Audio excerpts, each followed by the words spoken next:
Hi, it's Melinda from Hope When There Was None. I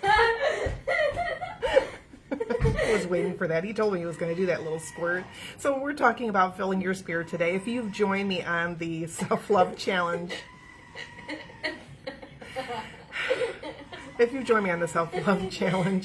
great job. I appreciate it. And if you haven't jumped in yet, or maybe this is your first time seeing it, ignore the annoying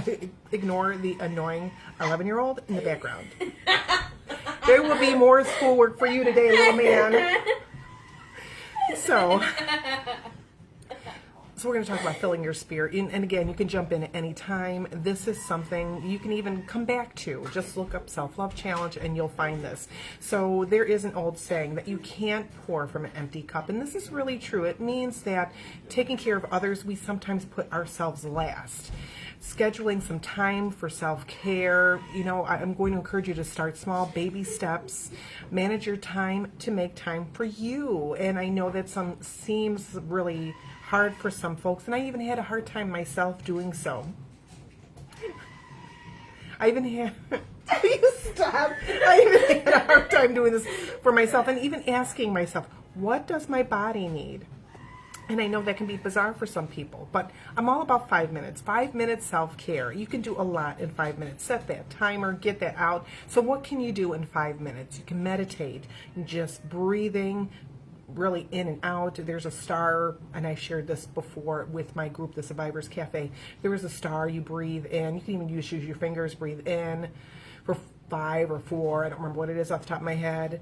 1, 2, 3, 4, and then you're tracing your hand while you're doing it. You're like, breathe in, hold it, breathe out, breathe in, breathe out, and so on and so on. You can read, pick up that Bible, pick up a book, listen to a podcast, even if it's for 5 minutes. You can also journal and dance. Just throw on some music and have a dance party. Nobody needs to know except yourself. Get the kids involved. If you have kids with you, maybe your sisters or brothers, even the adults, yes, you can have a dance off.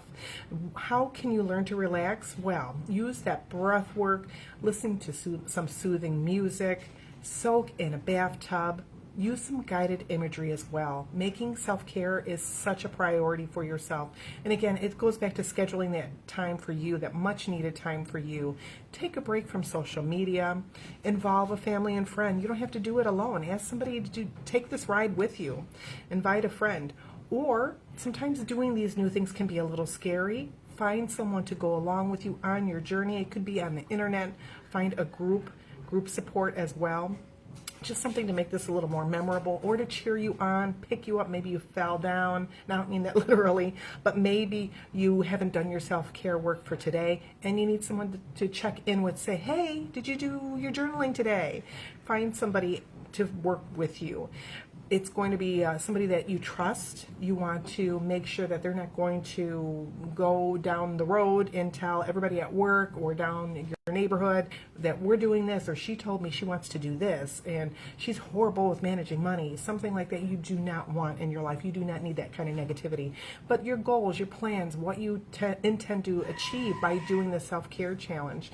And again, make sure this person is somebody you trust, motivated, and non-judgmental.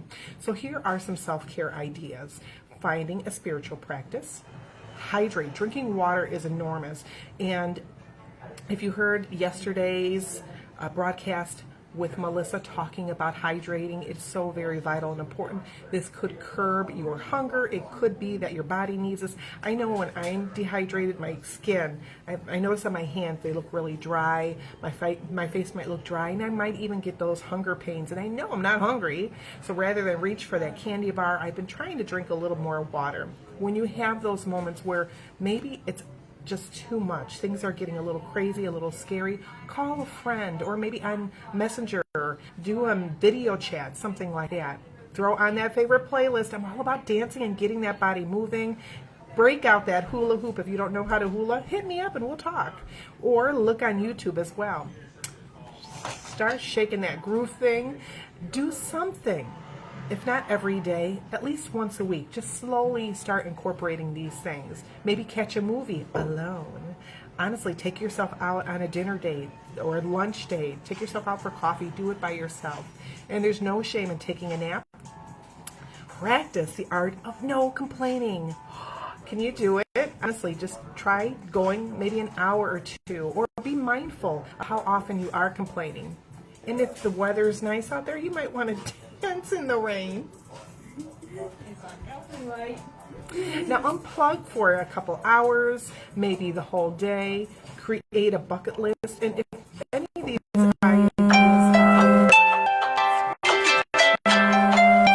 ideas, can you shut off then? It's just a little distracting. It's good too, though. I bet you can hula to that. So create a bucket list. If you need any help with any of these, maybe you're unsure where to start, message me privately. I'm happy to chat with you. Treat yourself out to a new outfit, maybe a cup of coffee. Maybe there's a new sandwich shop and you want to try it. A video, something you want to treat yourself to, something that you want to enjoy. Create and say some affirmations. Get your finances in order. I don't know if you don't follow me on IG, I started doing this budgeting with, these are my little envelopes here, so I'm going to put money aside, budgeting every week, and it's with the Budget Mom. I just started to follow. I'm doing the cash envelope system, and just tracking my finances has been so eye-opening for me. Go ahead, play it. I know you're dying to. So getting those finances in order, not only can it help you with where is your money going, where do I need to cut to spend. I actually joined a couple different memberships and I cut them out. One, I wasn't visiting them as much as I really wanted to or needed to, but I realized like one of them I spent over $700 with, and that's just a monthly thing, and it was a low subscription, but it's like I could have put that towards a bill. That's something else I could have. So who supports you? Who is it in your circle? Do you find somebody that supports you, somebody that's on your side? So these are some things that you can go ahead and look for and try to keep track of. The art of gratitude. Practicing gratitude is also a form of self-love. Watch something funny.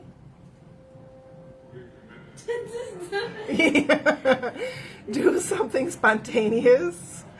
Write yourself a love letter. If you haven't done that before, it can be anything that you've always wanted to hear or see. What is it that you want to always say to somebody that you love? Maybe you want to do that and just throw it into a letter. So this is Melinda. I'm going to sign off. He's just waiting to go ahead and play more stuff. I'm going to let you go. I hope you have a great rest of your day. Thank you for joining me. And if you want to listen to it, no, we don't want to listen to this. This is supposed to be serious.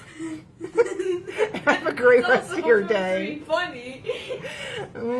Stay safe. And again, thank you for spending time with me. If you need any more help, any more suggestions, message me privately. I'm happy to chat with you. If you're interested in coaching, you want to take this a little bit further, by all means, let's talk. And if this video we can definitely, makes you nap, I'll make sure that we're alone and not with the little guy. Talk to you soon. It's Melinda from Hope in the Wisdom. Signing off. Bye.